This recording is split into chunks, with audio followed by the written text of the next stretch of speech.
What's up, everybody? I hope the audio is somewhat reasonable today. I did order another mic so that these conversations we have in the car, these marble meetings we have, are easier to hear and clearer. And I'm a little bit of an audiophile, so it's been a pet peeve of mine that I've been offering the not the highest quality sound for you guys. So I apologize for that. But as Stoics, we do the best that we can, and we do whatever we can with what life hands us. And we're here today to stay sober for one more day. Just one more day, we got to stay sober. And then after that, tomorrow, it's another day, and then another day. And I'm going to help you so that every day becomes easier and easier over time. And we're going to stay sober using Stoic philosophy, which is useful for everything, but I'm applying it for you to addiction. So the first thing that we should do every day is just appreciate how beautiful the world is, and how lucky we are to live where we are, and how lucky we are to even be alive. But let's just focus on the world for a second. The skies are a gorgeous blue, and the sunrises and the sunsets are every hue of the rainbow. I mean, it's absolutely beautiful. Oranges, reds, purples, and pinks, violets. It's a spectacle to behold every time. It's why we love to take pictures of sunsets, because we're in awe that we even see such a thing. And in the skies, as we're watching that, vapor floats around from the water on this planet and forms beautiful clouds of all different shapes.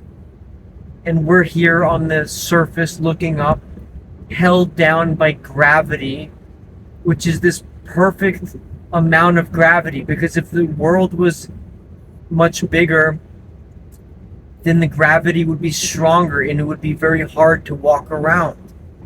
And if the world was lighter or made of less heavy elements, then it would be so easy for us to be knocked over by the wind.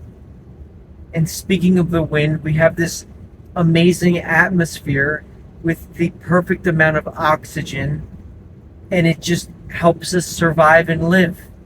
And on other planets, there is no oxygen and there is no atmosphere. And we're protected from the sun, the radiation of the sun, just enough for there to be warmth on our skin when we're out in the sun, and for it to feel good. We can even get a nice tan. But we're protected from the elements and from that sun, from it burning us too much and creating constant skin damage. And then we have these beautiful oceans on the planet that are just so big that and so vast that you can't even see anything on them when you're in the middle of them. And they're so deep that the pressure deep down in those oceans can crush metal. And it's absolutely incredible how what these oceans are made out of is the same stuff that the vapor in the clouds is made out of. And when that water freezes, it floats because it expands, so it becomes less dense, unlike all the other elements. Because normally when a liquid solidifies, it sinks, but for some reason the water floats. And that allows us to have these beautiful surfaces of ice. And that in of itself is an extremely amazing thing, because if that didn't happen, many of the world's waterways would freeze all the time completely through, because the ice would sink to the bottom and the surface of the water would be exposed to the cold above it, and so it would cause it all to freeze through more quickly. But in some ways, the ice protects the water underneath from freezing all the way through. So There are just these amazing things around us.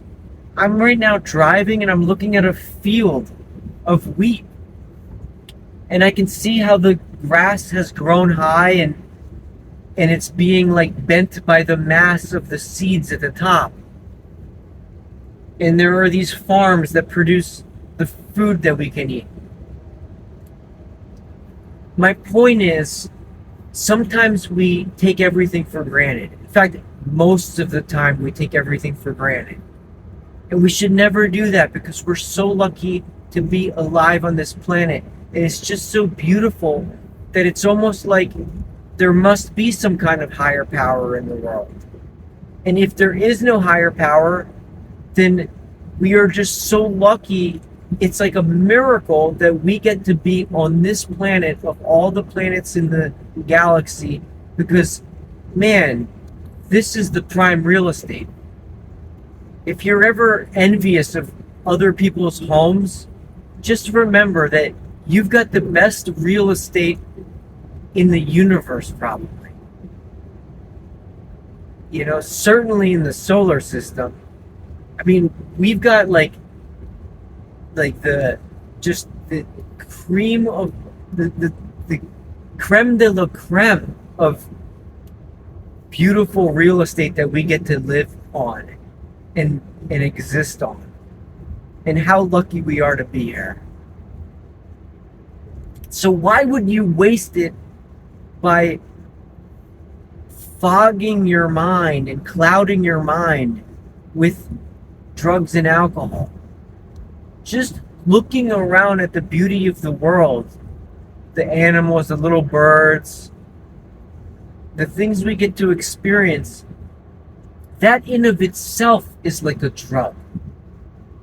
It's just that you have to stop taking it for granted and appreciate it whenever you can.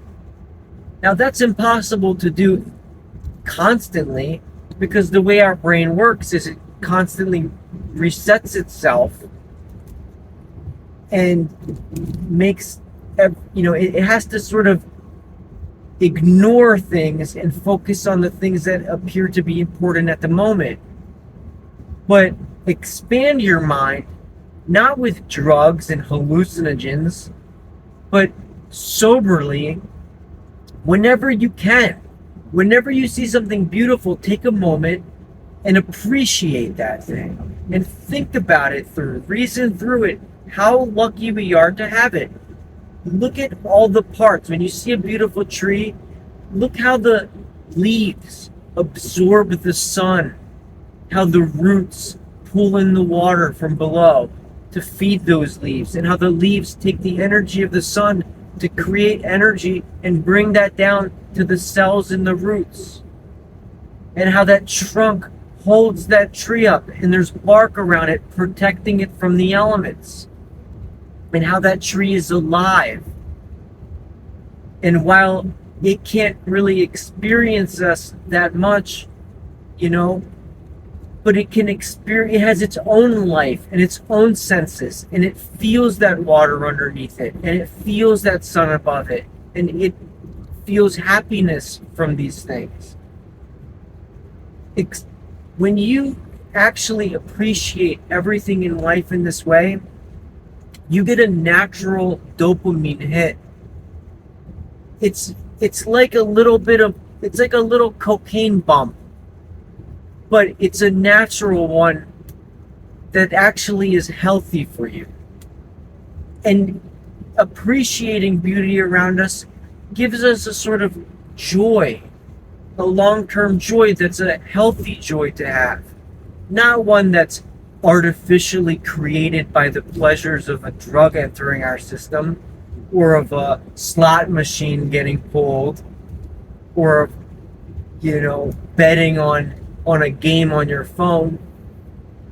That stuff, it hurts you in the long run, because in the end the brain, like I said, it creates an equilibrium. And if you're using drugs, or if you're constantly gambling or looking at porn all the time, that becomes your norm. And then when you don't have those things, suddenly you're it pulls you under your baseline, and all of a sudden you need those things just to feel normal again. That's why struggle is good and discomfort is good. Because if you put yourself through discomfort a lot, then when you're not in discomfort, and then all of a sudden you feel amazing. So you should yourself artificially put yourself through healthy discomforts all the time to purposefully set your baseline at a working hard, tolerating discomfort, and achieving things level, so that when you stop doing that and you rest for a moment, that's when you're on a high. And you should find discomfort in feeling that way, because then you know you're going to set your baseline back to that level again. So you should actually feel pleasure from putting yourself into discomforts, healthy ones. I'm not talking about, like, I don't know, wearing shoes that are too small for you so your feet will hurt all day. That would be ludicrous. I'm talking about discomforts where instead of watching TV, you read a book that teaches you something. It takes more energy and more effort to put your brain through that, but that is a healthy thing to do because you're gaining something from that discomfort. You're learning and you're stressing your brain to learn and to adapt harder, to pick up new words that you might not know, to grasp concepts that are difficult to understand. Those are the kinds of things that are going to improve you in life. And that should become your new baseline, is doing things like that. I could be here on this drive listening to music and just relaxing and letting my thoughts wander the whole time. That would be the easy thing to do. But instead, I'm getting my phone out. I don't even know if the audio is going to work. I'm not 100% sure if the camera's even centered on me or not. And I'm forcing myself to think about topics that I can express to you and to help encourage you to be sober, because I know that for myself, this is something I got to get good at over time. So practice is going to make perfect. And why would I waste the time just being comfortable when I can use the time to improve myself? It's Stoic to do that. And it'll keep your mind off of alcohol and drugs as well. See, alcohol and drugs are the exact opposite. I know I kind of have said this before, but it's like, instead of doing what I'm explaining for you to do right now, it would be the opposite. It would be not only chilling out and just not doing anything useful, but actually seeking out artificial pleasure and hits chemically or through addictive behaviors. When I go like this, I'm pulling a slot machine, by the way. I'm not like in the truck honking my horn. I feel like you might get that impression since I'm driving right now. My point is, though, drugs and alcohol are the opposite. It's like the most sinful thing to do. It's kind of like how they say gluttony is a sin. It's similar to drugs because food is like a drug too. And I could do a whole Marble program on weight loss, because food is, especially in our society, food is a drug. When you have Skittles, which are like one of my favorite things to eat, or chocolate or ice cream, It's essentially just a bunch of chemicals that are put together in such a way that they stimulate our pleasure senses and our satiety quickly, and it gives us a little dopamine hit. Because in nature, you don't just get to pick an apple or a mango from the supermarket aisle and put it in a bag and then bite into it. No, you got to climb that tree. You got to pick that thing up out of the tree. You're risking your life to get that thing. And when you finally get one of them and you bite into it, that is a well-deserved dopamine hit that you're going to get. But in today's society, you just pick up a box of tasty cakes or order a dozen donuts at Dunkin', and you just, that's gluttony. It's too easy. You don't deserve to feel that tastiness. You don't deserve that.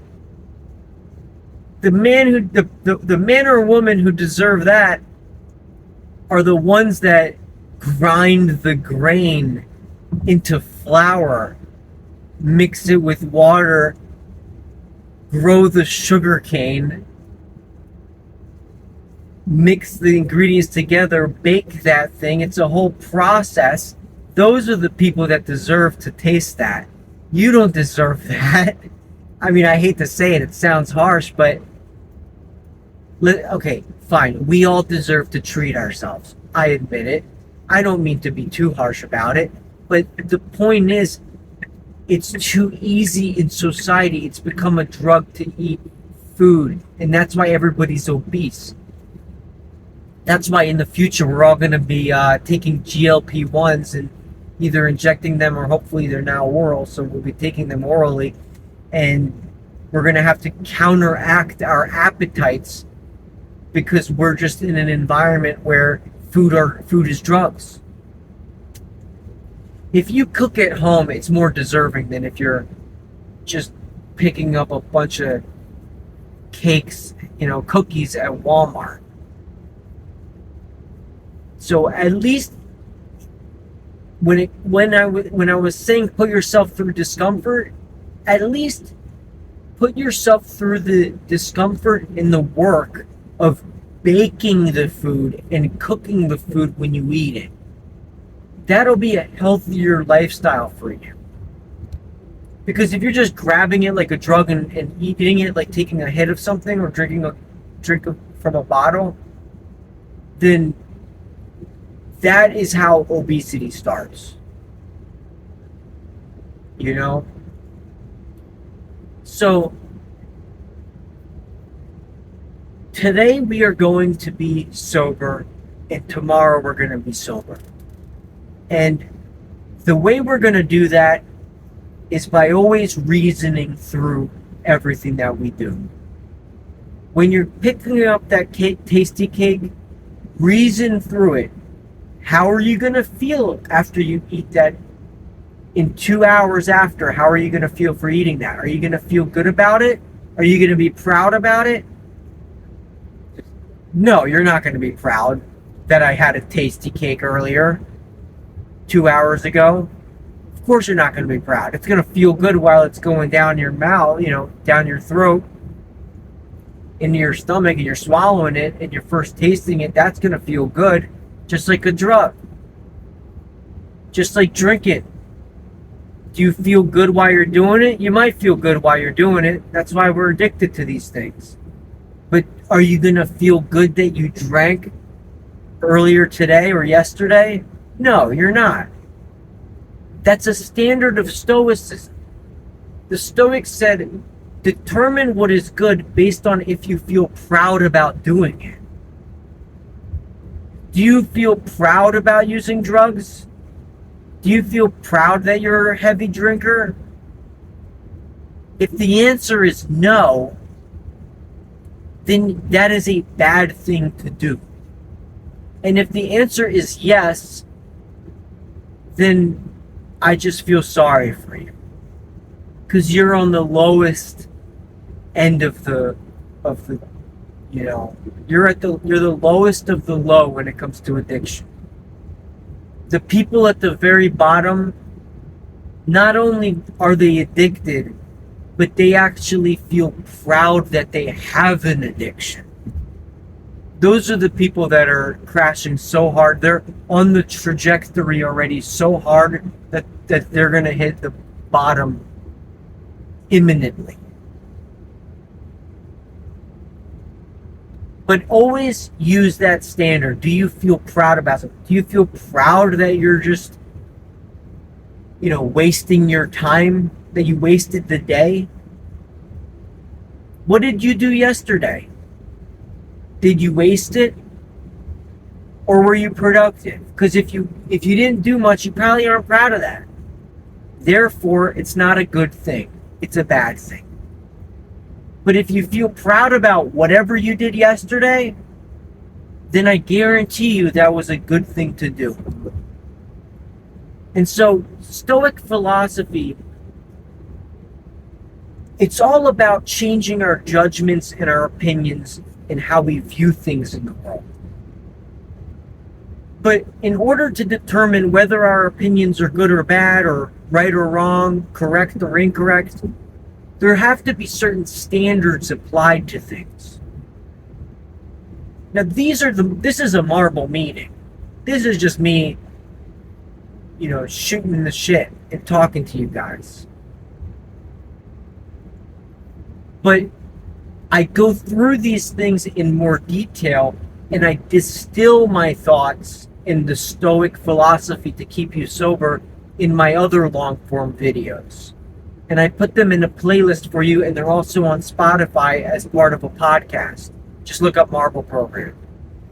That's the distilled information. But these Marble meetings, these are just something for you to listen to every day to encourage you to stay sober. Because what are you going to do?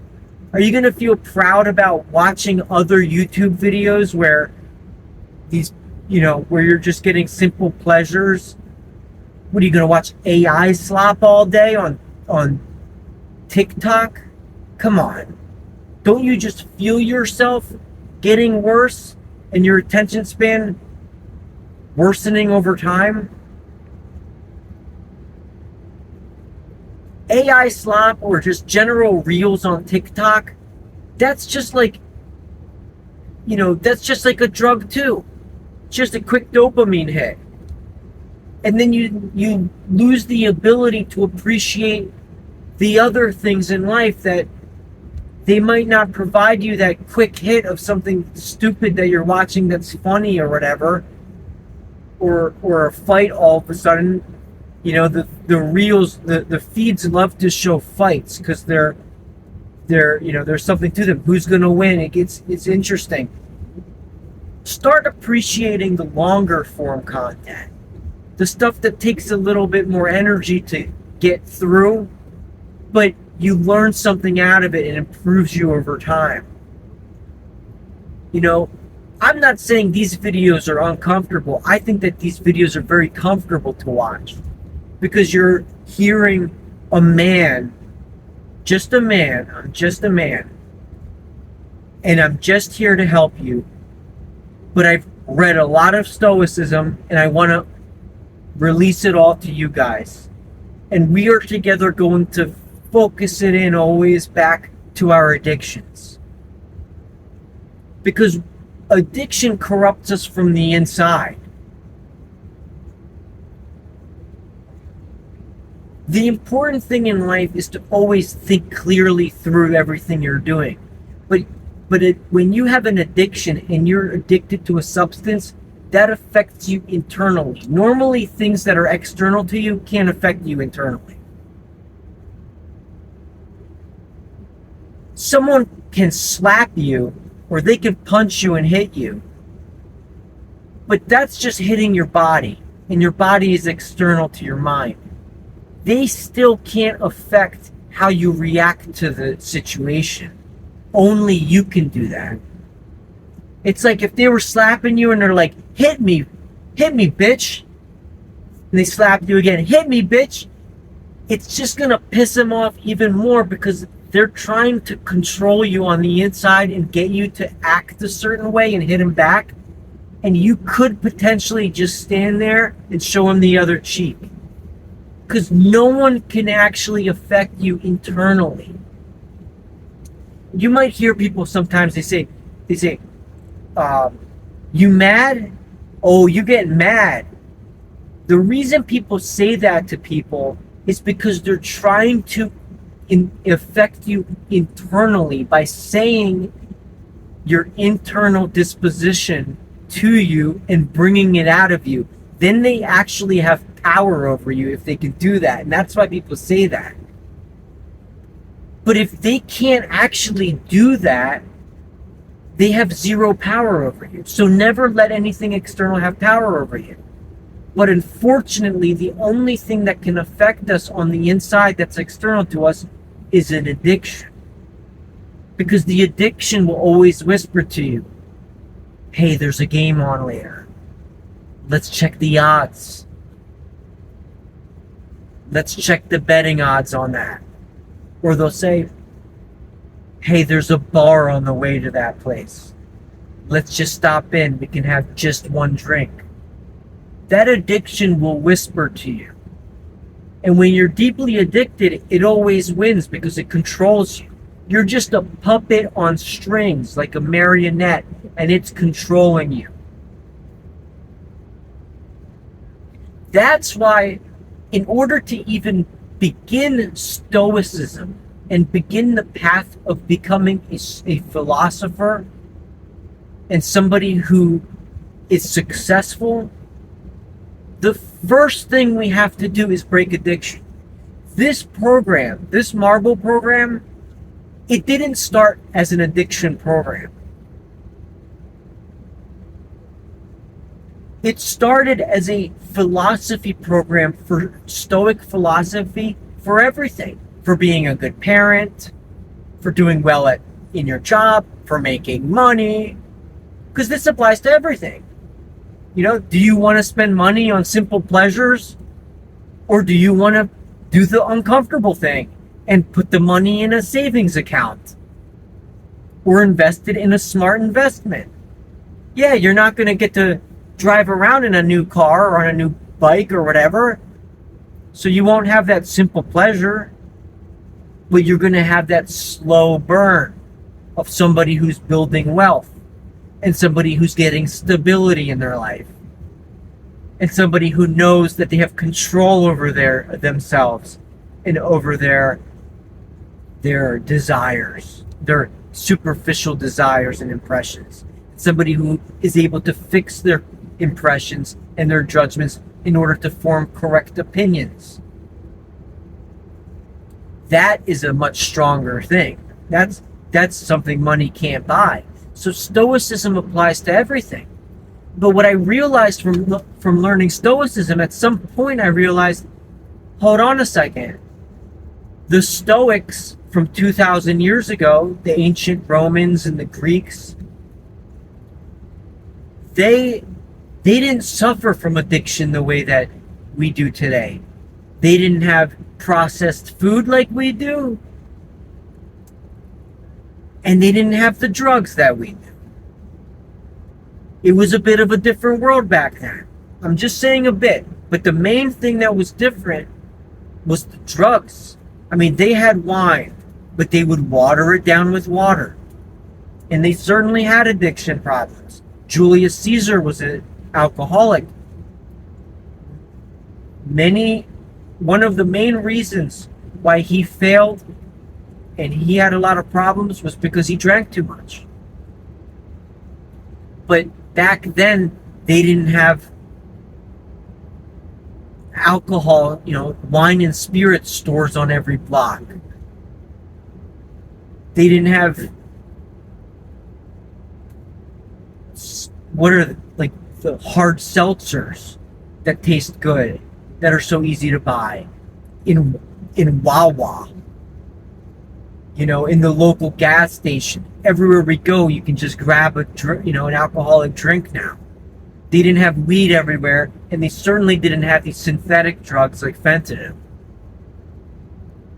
And so what I realized is that the Stoics preached that nothing could affect you internally that's external to you, but that they didn't have drugs, and that in today's society, drugs can affect you internally, even though they're external to you. And so what I realized is the MARBA program has to start by helping addicts, because this world has a crazy addiction problem. Addiction is rampant. Everybody has been touched by addiction, if not personally, by somebody else they know. And Stoicism can help us bring society out of that. So this program is focused on addiction, and it will always have a foundation in it. Getting rid of your addiction will always be the start to being a Stoic philosopher in a modern world. And if you can crush your addiction, then you can begin the journey of Stoicism, and you can be free from all bad emotions. You can have peace in every tragedy, and you can have everything that you desire.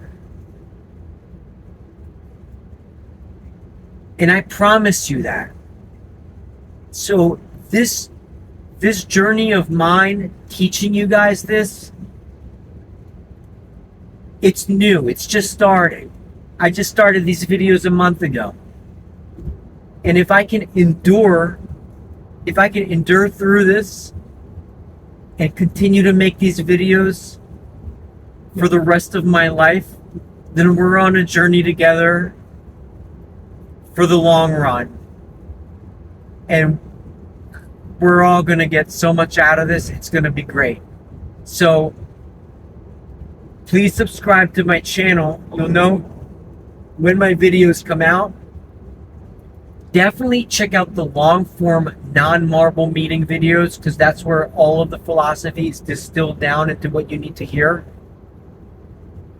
If you want, you can listen to it on Spotify, whatever. And please comment on my videos, because I'm speaking to the void right now. There's no one watching my videos. I know this video is going to get 3 views, and I don't care, because this is good practice for me. So down the line, when you're watching this video later on in life, I will be even better at speaking about these things, and I will hopefully learn stuff along the way too, just from doing this. So I'm doing this for me. But if you leave me a comment, it actually means a lot to me, and I'm going to probably, if not respond, and I'm going to at least give it a like. So I love you guys, and I'm going to, we'll do another one of these soon, maybe tomorrow. I really, fingers crossed, the audio worked, because I changed all my settings around and I didn't even check if it was good. Peace.